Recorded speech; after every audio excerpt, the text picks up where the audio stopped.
So I had a colleague ask if I knew anything about this particular disaster. I made a video on the disaster of the Eastland that happened in Chicago, and it's of course one of Chicago's greatest tragedies. But Jeff sent me a message asking if I knew about the Sultana steamboat, and it took me back. It took me all the way back to like 1989 when we used to have this summer class at my high school where we'd get together for just a month in the summertime and have 8-hour days and take field trips every day. And my instructors, Dr. Guthrie and Mr. Lahr, had talked about commerce and river commerce and the history of Illinois. The class was called Prairie State, and they had talked about the Sultana disaster, a steamship that blew up in and around Memphis. So I'm going to go ahead and talk about the disaster of the Sultana. And the Sultana disaster it deserves to be remembered as one of the greatest forgotten tragedies in American history. And the Sultana was a Mississippi River steamboat that exploded on April 27th of 1865, just days after the Civil War had effectively ended, and only about 2 weeks after Abraham Lincoln's assassination. On board were hundreds of recently released Union prisoners of war. Many of them, of course, were quite weak and sick and just desperate to get home after surviving the prison camps of the traitorous Confederacy.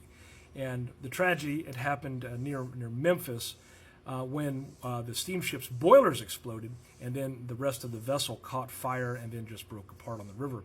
About 1,100 people died, and it made it the deadliest maritime disaster in United States history.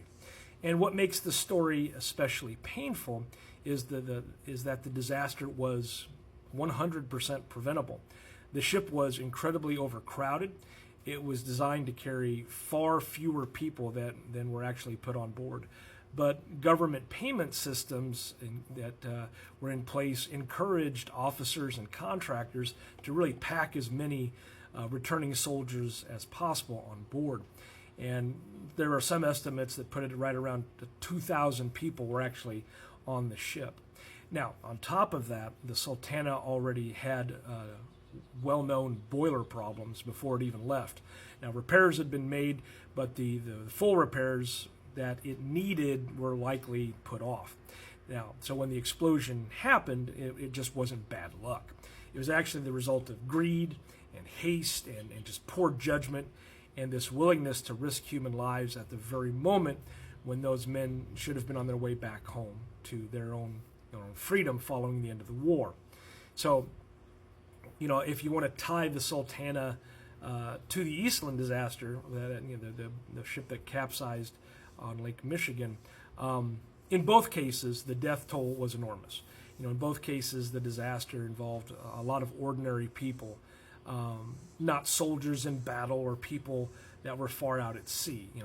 And also you can look in both cases, the tragedy was made worse by human decisions, right? Not just by accident alone.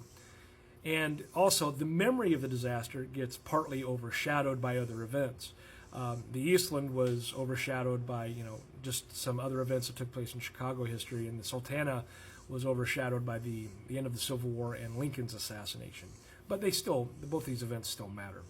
The Sultana disaster reminds us that some of the worst tragedies in history happened not because nobody saw the danger, but because there were just too many people that were willing to accept it. So anyway, thank you, Jeff, for the suggestion. It took me back to taking all those bus trips in the late 80s, trying to get some extra credit in a special summer school class. But then again, hey, thanks a lot, folks.